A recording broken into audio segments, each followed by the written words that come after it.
नमस्कार दोस्तों, स्वागत है आपका स्टडी फॉर सिविल सर्विसेज में। रेलवे की जो वैकेंसी आई थी ग्रुप डी की, उसका जो रिजल्ट आया है अभी 4 मार्च को, उसमें बहुत हंगामा मच चुका है।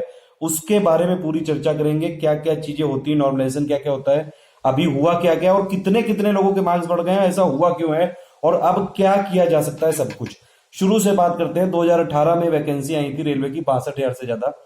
उसके बाद उसमें जो फॉर्म भरे हैं लोगों ने, कितने भरे हैं? करीबन 1.8 करोड़ लोगों ने फॉर्म भरे हैं उसके, यानी कि 300 लोगों में से सिर्फ एक का सिलेक्शन होगा। ठीक है, पहली बात तो ये। अब देखिए, इनका जो है करीबन 153 सेशन चले हैं टोटल मिला के। करीबन 3 महीने तक लगातार ये जो है परीक्षा चली, कई सारी शिफ्टों में। ठीक है, तो इसीलिए नॉर्मलाइजेशन किया जाता है। ये बहुत पहले से रेलवे की जो मिनिस्ट्री है, जो वेबसाइट है, उनका कहना है कि 2000 से जो प्रोसेस चल रही है वही वाली अभी भी चल रही है। ठीक है, अब इसमें अगर आप नॉर्मलाइजेशन की बात करेंगे तो नॉर्मलाइजेशन का मतलब ये होता है कि मान लीजिए आप हैं, ठीक है, दो दो तीन लोग गए एक साथ देने पेपर। ठीक है, एक का जो सेशन है उसको बहुत टफ पेपर मिला। ठीक है, उस दूसरे वाले जो बंदे का है वो दूसरा स्कूल मिला, उसको सिंपल पेपर मिला। ठीक है, एक को तीसरे वाले को कोई और स्कूल मिला, उसको वहां पे एवरेज पेपर मिला। तो अगर मान लीजिए तीनों ने 60-60 क्वेश्चन करे टोटल मिला के, ठीक है, 60-60 क्वेश्चन करे, लेकिन जो पहला वाला था उसने बहुत टफ था उसका पेपर, दूसरे वाले का बहुत इजी था और तीसरे वाले का मॉडरेट था। तो इसमें सबसे ज्यादा फायदा किसको मिलेगा? सबसे ज्यादा फायदा मिलेगा पहले वाले को, क्योंकि उसने टफ में किया है, मतलब उसमें 60 सही भी हुए, ये बता रहा हूं। तो 60 सही हुए तो सबसे ज्यादा फायदा मिलेगा टफ वाले को, फिर उसके बाद जो फायदा मिलेगा मॉडरेट वाले को, और सबसे लास्ट में फायदा मिलेगा इजी वाले को, अगर तीनों के 60-60 सही है। तो ये तो हो गया एक नॉर्मल तरीका समझने का लेमन की भाषा में कि नॉर्मलाइजेशन होता क्या क्या है। अब देखिए, रेलवे ने अपनी साइट पे पूरा डिटेल्ड में निकाला है ये सब चीजें। पहली तो इन्होंने ये बताई कि ये जो प्रीलिम्स के लिए मिस इन्फॉर्मेशन फैलाई जा रही है, ये गलत है, और जो भी चीजें हैं सब बिल्कुल साइंटिफिक बेसिस पे है ये। इसके लिए इन्होंने बोला है कि देखिए, 3 चीजें होती हैं यहाँ पे। एक होता है रॉ स्कोर। अब रॉ स्कोर में मैंने पहली बार देखा, अभी मैं देख रहा हूँ इसका सब कुछ प्रोसेस क्या है। तो रॉ स्कोर जो होता है वो आपका ओरिजिनल स्कोर नहीं, मान लीजिए 100 में से आपने 60 किए सही, ठीक है, 60 सही किए और आपके 6 गलत हो गए, तो वो जो 1/3 मार्किंग थी उस हिसाब से अगर आप यहाँ पे कैलकुलेट करें तो आपके 2 नंबर काट लिए जाएंगे। ठीक है, 60 और प्लस 6, 66 आपने किए थे, 60 सही हुए, 6 गलत हो गए, यानी कि 2 नंबर कट गए। तो यहाँ पे आपके मार्क्स कितने बने? यहाँ पे बने 58। ठीक है, लेकिन यहाँ पे आपका रॉ स्कोर 58 नहीं है। रॉ स्कोर का एक अलग फॉर्मूला है, उसका ये मतलब है, उसको कैसे कैलकुलेट करेंगे आप? 58 जो आपके मार्क्स बने हैं उसको डिवाइड करेंगे किससे? जो टोटल नंबर ऑफ क्वेश्चन है उनमें से जो निगेटिव नंबर गए, यानी कि 100 में से आपने 2 नंबर हटा दिए, तो आप 98 से डिवाइड करेंगे, तो आपका यानी कि 58 डिवाइडेड बाई 98 इंटू 100, वो जो होगा वो होगा रॉ स्कोर, यानी कि कितना बनेगा? 59.18। तो आपका जो है टोटल जो रॉ स्कोर है वो 59.18 है। अब ये एक हो गया पहलू। ठीक है, इसमें 2 पहलू और हैं कि आपके जो सेशन है, जो आपका रॉ स्कोर आया है, उसके बाद जो मीन और स्टैंडर्ड डेविएशन होगा रॉ मार्क्स का कैंडिडेट का दूसरे उस सेशन में आया होगा, प्लस जो दूसरे सेशन है उनको जो नॉर्मलाइज किया जा रहा है। इन तीनों के लिए एक फॉर्मूला बनाया गया है, इन तीनों जो इनपुट लेके और तब जाके जो इसका फाइनली स्कोर कैलकुलेट करेंगे। अब देखिए, फॉर्मूला में दिया हुआ है इन्होंने, XL is equal to S2 by S1 into X minus X A average plus Y A B, और इसमें सब कुछ दिया हुआ है कि स्टैंडर्ड डेविएशन जो है उसको हाईएस्ट जो एवरेज स्कोर आया होगा उस सेशन से, उससे उसको बेस लेके स्टैंडर्डाइज करेंगे। सब कुछ बाकी सब ठीक है, बोला है कि सब कुछ इसमें साइंटिफिक प्रोसेस है। इवन रेलवे में अगर आप ऑफिशियल इनका स्टेटमेंट देखेंगे, उसमें लिखा हुआ है कि जो इनका मैक्सिमम नॉर्मलाइज्ड मार्क है वो है 126.13। लेकिन क्वेश्चन ये उठता है कि फिर 140 से ज्यादा लोगों के नंबर कैसे आ रहे हैं?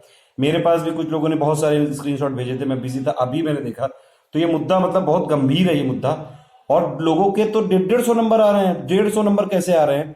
इसमें ये बताया इन्होंने, फैक्ट एक बताया, फ्रीक्वेंटली आस्क्ड क्वेश्चन, कि अगर नॉर्मलाइजेशन होता है तो किसी का जो स्कोर है वो बढ़ भी सकता है, किसी का घट भी सकता है। लेकिन इसमें जो सबसे बड़ी समस्या, पहली बात तो ये है कि ऑफिशियल जो इन्होंने लिखा है उससे ज्यादा मार्क्स आ कैसे रहे लोगों के। ठीक है, और इसमें लिखा है कि any other marks higher than this is pure concoction. तो ये क्या बात हुई? आपने क्या चेक नहीं करा क्या मतलब?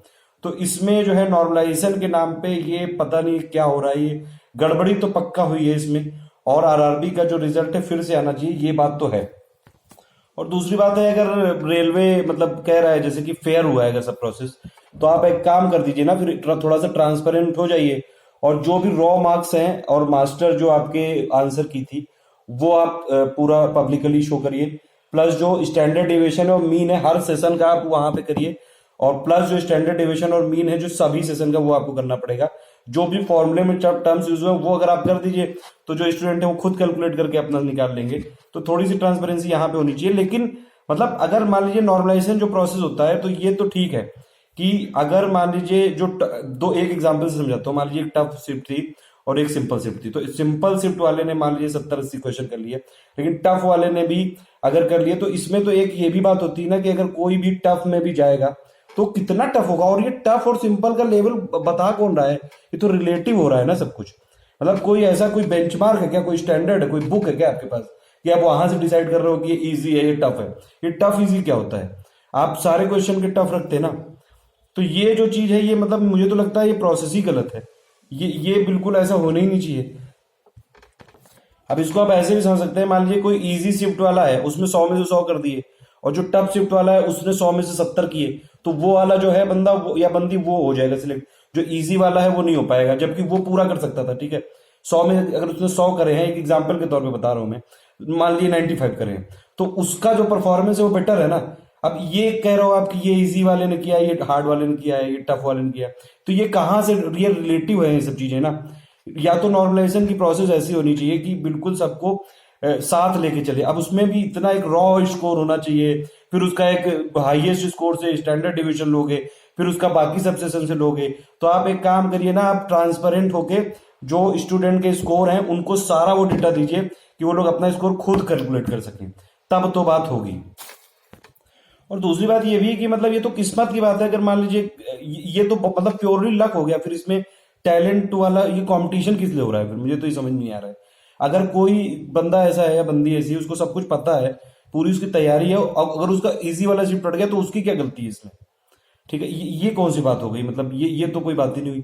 या तो नॉर्मलाइजेशन की प्रोसेस ऐसी हो कि चाहे जो भी लोग हों, अगर जो डिजर्विंग है, जो पूरा कर रहे हैं, परसेंटाइल वाला जो हिसाब किताब है वो सब करिए। तो एक पता तो अगर मान लीजिए कोई इजी वाला आप शिफ्ट में पूरे कर देगा और जो टफ वाले में वो आधे करेगा, तो उसका सिलेक्शन क्यों हो रहा है, इजी वाले का क्यों नहीं हो रहा, उसकी क्या गलती है। आप उसको टफ शिफ्ट में बैठाओ, फिर ऐसे तो हर स्टूडेंट ये कहने लगेगा कि मुझे भी टफ शिफ्ट चाहिए। तो ये मतलब एक तरह से मेरे हिसाब से तो प्रोसेस में कुछ गड़बड़ी जरूर है। और रेलवे मंत्री को और प्लस जो हमारी सरकार है, भारत सरकार, उनको जरूर इसमें संज्ञान लेना चाहिए। आप लोग ये कर सकते हैं कि जो है ज्यादा से ज्यादा ये वीडियो, या फिर जो भी लोग इस ऐसे वीडियो बना रहे हैं कि आरआरबी के जो मतलब आरआरबी का जो रिजल्ट है फिर से आना चाहिए। और दूसरी बात है ट्रांसपेरेंसी भी होनी चाहिए।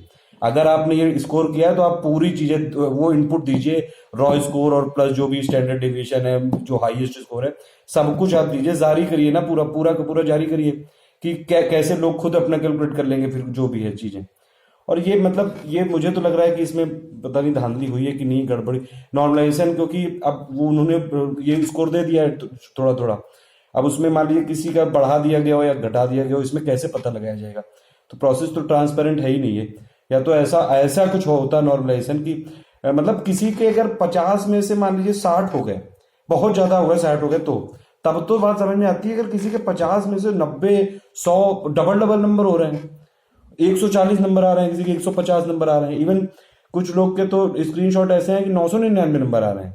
अगर मतलब ये सब सच्चाई है, जो भी मतलब पिक का मुझे नहीं पता कि वो रियल है कि नहीं, लेकिन बहुत सारी पिक मैं देख रहा था अभी कि इतने नंबर कैसे आ सकते हैं।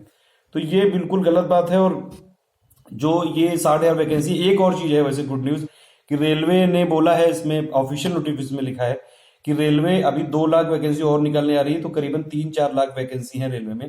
लेकिन रेलवे मंत्री जी प्लीज, और ये जो भी इसको संभाल रहे हैं, जो रिक्रूटमेंट वाला प्रोसेस संभाल रहे हैं, कि आप ये ऐसा कुछ प्रोसेस तो करिए जो स्टूडेंट को मतलब ये क्या बात हुई, लक पे डिपेंड होके अब वो सिलेक्शन होगा क्या, कि मतलब जिसको इजी मिला उसी का सिलेक्शन होगा, जिसको हार्ड मिला उसी का सिलेक्शन होगा, जिसको इजी मिला नहीं होगा उसका।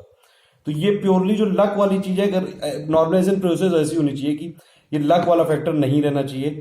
आप लोग ज्यादा से ज्यादा शेयर सोशल मीडिया पे शेयर करिए, आरटीआई बिल्कुल डालिए, और बिल्कुल इस पे आरटीआई पढ़ दीजिए। ये तो बिल्कुल गलत बात है, एक तो इतने दिन बाद वैकेंसी आई, ऊपर से उसमें भी ये सब चीजें हो रही हैं। अरे जब जॉब है उसमें तो दो ना जॉब, उसमें क्या ये फालतू की ये सब चीजें हो रही हैं।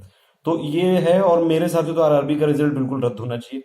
बिल्कुल स्टूडेंट के मैं साथ हूँ। आप लोग इस वीडियो को प्लस जो भी वीडियोस है रेलवे मंत्री तक भेजिए कि हमें पूरी ट्रांसपेरेंट प्रोसेस चाहिए। सिंपल बात ये है, हमें वो सारे स्कोर चाहिए, हमें वो सारे इनपुट चाहिए जिससे हम अपना स्कोर कलेक्ट कर सकें, कैलकुलेट कर सकें खुद। ठीक है, और या फिर आप अपनी जो है नॉर्मलाइजेशन प्रोसेस को बदलिए और जो रिजल्ट है उसको फिर से जारी करिए। ये इजी वाले का, हार्ड वाले का, ये क्या हिसाब किताब लगा रखा है? मतलब अब जिन लोग का सिलेक्शन हो गया, मैं उनको नहीं कह रहा हूँ कुछ, उनका कोई ऐसा रिजल्ट रिकॉर्डने का मेरा इरादा नहीं है, आप लोग ऐसे गुस्सा मत हो जाना ये। लेकिन एक ओवरऑल जो प्रोसेस है, अगर अभी मान लीजिए हो गया, अभी और भी तो प्रोसेस है, स्टेप अभी स्टेजेस और भी बची है ना, तो जो सिलेक्शन है वो फेयर प्रोसेस पे होना चाहिए पूरा का पूरा, और जो प्रोसेस है वो पूरी ट्रांसपेरेंट होनी चाहिए। ये सिंपल बात ये है। जो भी चीजें करी जाए, आरटीआई करी जा सकती है, पीआईएल दाखिल करी जा सकती है, मेन स्ट्रीम जो मीडिया है उनको बताया जा सकता है कि ये सब चीजें हो रही हैं ऐसी। अगर मीडिया आगे आएगी सरकार पे प्रेशर पड़ेगा, प्रेशर ग्रुप जो होते हैं उनको बताया जा सकता है कि आपके साथ ये गलत हो रहा है, जो पॉलिटिकल पार्टीज हैं उनको बताया जा सकता है डायरेक्टली ऐसी चीजें, क्योंकि अभी होने वाला है इलेक्शन 2019 का। और अगर आपने ये सब चीजों को अप्रोच कर दिया अच्छे से, जो हमारी अथॉरिटीज हैं, पीएम हैं, जो रेलवे मिनिस्टर हैं, जो है होम मिनिस्ट्री, मतलब जहां जहां भी आप भेज सकते हो भेजिए इन सब वीडियो को। और प्लस पूरा का पूरा एक वो बताइए कि हमें ट्रांसपेरेंसी चाहिए पूरी, और जो सिलेक्शन है वो पूरा फेयर होना चाहिए, सब कुछ क्लियर होना चाहिए, मतलब कोई लक पे चीजें नहीं चलें। और अभी भी जिन लोग का मतलब हो भी गया है उनका भी अभी फाइनल नहीं हुआ है ना, तो इसलिए प्लीज आप लोग भी इसमें साथ आइए, क्योंकि अगर साथ यूनिटी रहोगे तभी ये सब कुछ हो सकता है।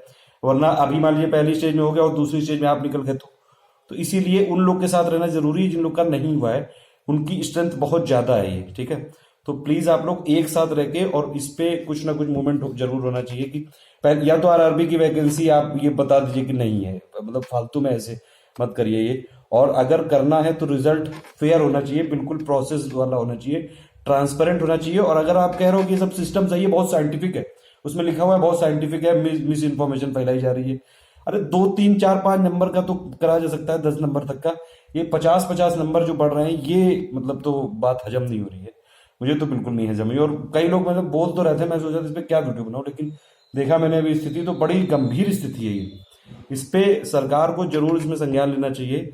और मीडिया अगर इसमें आगे आ गई, मेन बात है, तभी कुछ हो सकता है। तो आप लोग ज्यादा से ज्यादा जो मीडिया वाले लोग हैं उन तक जरूर भेजिए ये वीडियो, या फिर आप जो भी अपनी बात किसी तरह पे भेजिए, या फिर जो यूट्यूब चैनल वाले हैं उन लोग को भी इस पे बनाना चाहिए वीडियो कि यार ये तो गलत हो रहा है। जो एडुकेशन वाली एजुकेशन कैटेगरी में आते हैं वो लोग जरूर बनाइए इस पे। ऑल द बेस्ट, जय हिंद।